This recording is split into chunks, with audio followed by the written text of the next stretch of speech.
मेरा नाम फूलन देवी है, बैंडिट क्वीन के नाम से जानते हैं। और हमें पता नहीं था कि इतना संघर्ष करने के बाद हम जिंदा रहेंगे और आज आप सबके बीच में भी पहुंचेंगे, इतना मान सम्मान भी हम पाएंगे, ये हमने कभी नहीं सोचा था। 4 साल हम जंगल में भटके। आपको पता होगा कि हमारे हिंदुस्तान में नहीं कहना चाहिए ऐसे मौके पर, मैं कहूंगी, बताऊंगी जो मेरे पे बीती है कि हमारे सामंतशाही लोग, पैसे वाले लोग और खासकर मैं जात का नाम लूंगी तो लोग कहेंगे दुबई में जाके जात पुकारी रहेगी। ऐसे ऊंची जाति के लोग जो जात पात को मानते हैं, हम जैसे गरीबों को, दलितों को, दबे कुचलों को, अल्पसंख्यकों को एकदम ये सोचते हैं जी कीड़े मकोड़े हैं, जी इंसान नहीं है। तो उन लोगों को मैंने बताया कि मैं इंसान हूं, अगर हमें तुम मारोगे तो हम भी चुप नहीं बैठेंगे, हम भी जवाब देंगे। और इसलिए मैंने कई दफे सोचा कि मैं आत्महत्या कर लूं, मर जाऊं, पर मैंने सोचा कि मरती तो हजारों लड़कियां रोज हैं। बताओ, हमें डाकू के नाम से जानते हैं लोग, डाकू, फूलन देवी डाकू। बताओ, मेरी 4 हाथ पैर हैं। कहते चम्मिल घाटी की है, चम्मिल घाटी की, चम्मिल घाटी मेरी माँ बाप है। अरे मैं माँ बाप से पैदा हुई हूँ, मेरा कसूर यही है कि मैं झोपड़ी में पैदा हुई, गरीब परिवार में पैदा हुई, दबी कुचली समाज में पैदा हुई, तो हमें जीने का अधिकार है नहीं। मेरे भाई और बहनों, मैंने कोई बुरा काम नहीं किया।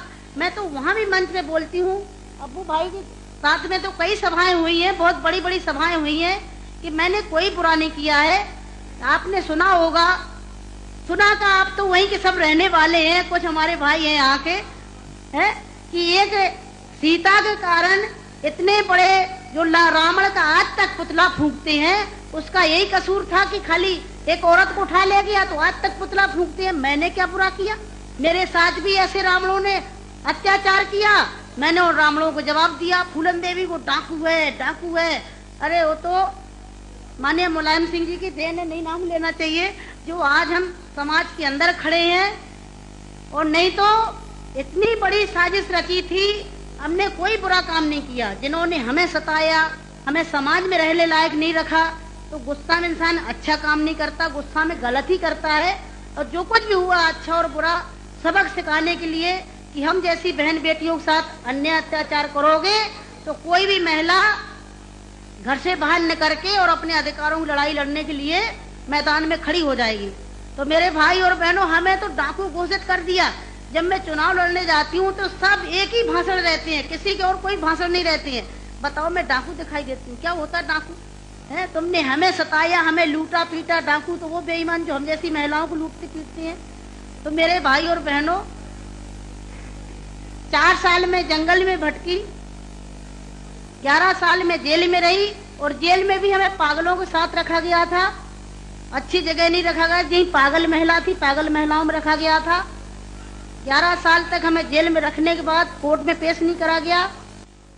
और जब जेल से छोड़े गए तो बहुत बड़ा हमारे हिंदुस्तान में तूफान आया, इतनी बड़ी डाकू को छोड़ दिया गया, बहुत बड़ा अन्याय हुआ।